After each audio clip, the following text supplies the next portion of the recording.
Hi, ఈయన అప్పారావు గారు patient. 14 years back bilateral knee replacement చేసాము. ఇండియన్ నీ చేసాము. But it's still doing well. అదే ఇప్పుడు అందరూ డౌట్ క్లారిఫై చేస్తాను. అందరూ అడుగుతుంటారు ఇండియన్ నీ ఇంపార్టెంట్ నీ అని. అలా పెద్ద డిఫరెన్స్ ఏమి ఉండదు. మన హెల్త్ బాగుండి, తర్వాత మన బోన్ క్వాలిటీ బాగున్నంత కాలం, బోన్ సిమెంట్ ఇంటర్ఫేస్ బాగున్నంత కాలం, బోన్ సిమెంట్ ఇంటర్ఫేస్ అంటే ఇంటిగ్రేషన్ బాగున్నంత కాలం లూజింగ్ రాదు. ఇప్పుడు ఇంప్లాంట్కి స్ట్రాంగ్గానే ఉంటుంది. సో అది ఏంటంటే యూజువల్గా అందరూ పేషెంట్స్కి 15 years to 20 years లైఫ్ చెప్తూ ఉంటాము.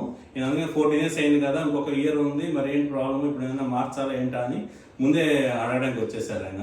పాపం అది చెప్పాను, బాగుంది, అంత హెల్తీగా ఉంది, ఎక్సర్సైజ్ తీసాను, అంతా బాగానే ఉంది, ఏం చేసేది ఉండదు.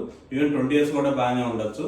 మీరు హెల్తీ లైఫ్ మెయింటైన్ చేయండి, బాడీ వెయిట్ పెరగకుండా హెల్తీ డైట్ తీసుకుంటూ మజిల్ ఎక్సర్సైజ్ అంటే వాకింగ్ ఎక్సర్సైజ్ అనేది బాగున్నంత కాలం, పైన మజిల్ స్ట్రెంత్ బాగున్నంత కాలం లోపల బోన్ కూడా హెల్తీగా ఉంటుంది. సో రెగ్యులర్ ఒక కాల్షియం వేసుకుంటూ అవసరమైన కాటికి ఒక విటమిన్ డి వేసుకుంటూ ఉంటే సరిపోతుందని చెప్తున్నాను. సో అంతేనా, ఏం భయపడక్కర్లేదు. ఇంకో 20 years ఇంకో 10 years కూడా పని చేయాలి, మీ లైఫ్ వచ్చేస్తుంది. రైట్.